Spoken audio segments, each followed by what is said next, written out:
So now let's start with some basic things. So what basically is force? In simple word, we can say that a push or pull applied on a body is called force. Force is there in our daily life, in actions such as pushing, lifting, stretching, twisting and pressing. Now let's discuss some effects of force, which are: it can move a stationary object, it can stop a moving object, it can change the speed of a moving object, it can change the direction of a moving object, it can change the shape and size of a body. The force is also being categorized into two parts, which are balanced force and unbalanced force. So what basically are these two forces? First force is balanced force. A balanced force is when the resultant force is zero and the body between is stationary. The next one is unbalanced force. So if we want to describe this in simple words, we can say that unbalanced force is when the resultant force is a non-zero quantity and body is not stationary, it's moving. Now let me give you an example which is very common for you all, and it is tug of war. In this game, two teams try to pull the maximum length of a rope to win. For this, they apply a force on the rope. Now here comes the concept of balanced and unbalanced force. For suppose there are two teams, A and B, in the game. If A applies a force of 100 Newton and B also applies a force of 100 newtons, in this resultant force is going to be 100 newtons minus 100 newtons is equals to 0 newton. This means the rope will be stationary at its position. This was the first case of balanced force. In unbalanced force, which is the second case, in this A applies a force of 100 newton, B applies a force of 200 newton.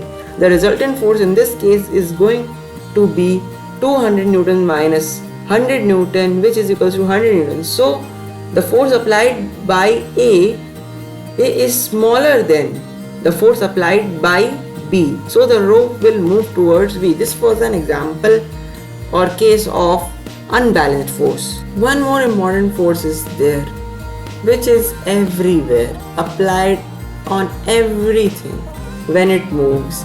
It is called the frictional force. Frictional force is also called the self-adjusting force.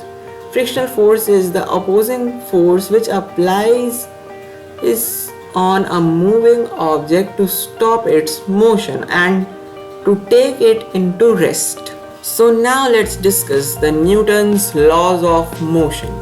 So let's start with the first law of motion, which is a body at rest will remain in rest until and unless an external force is applied on it. This property of an object is also called law of inertia.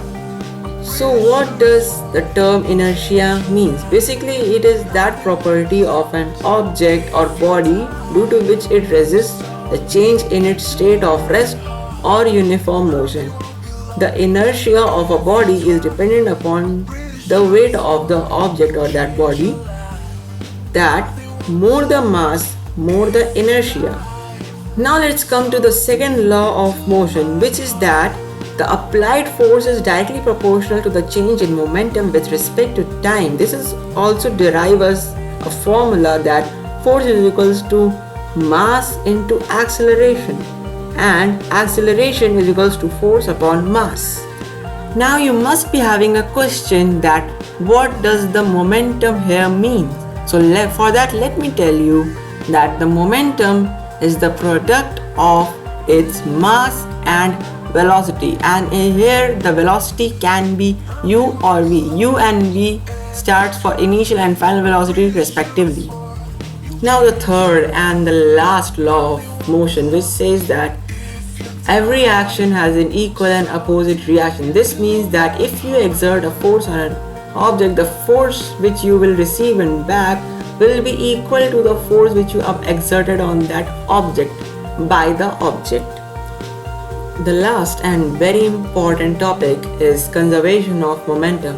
When two bodies act upon another, total momentum remains constant, or we can say that the momentum is conserved. The conservation of momentum says that momentum after collision and before collision is going to be the same.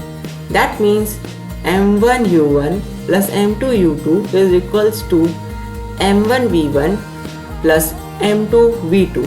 Here in this equation, m1, m2 stands for the mass of those two objects and u1, u2, v1, v2 stands for the final and initial velocity of those two objects respectively. With this, thank you and Jai Hind, and have a nice day.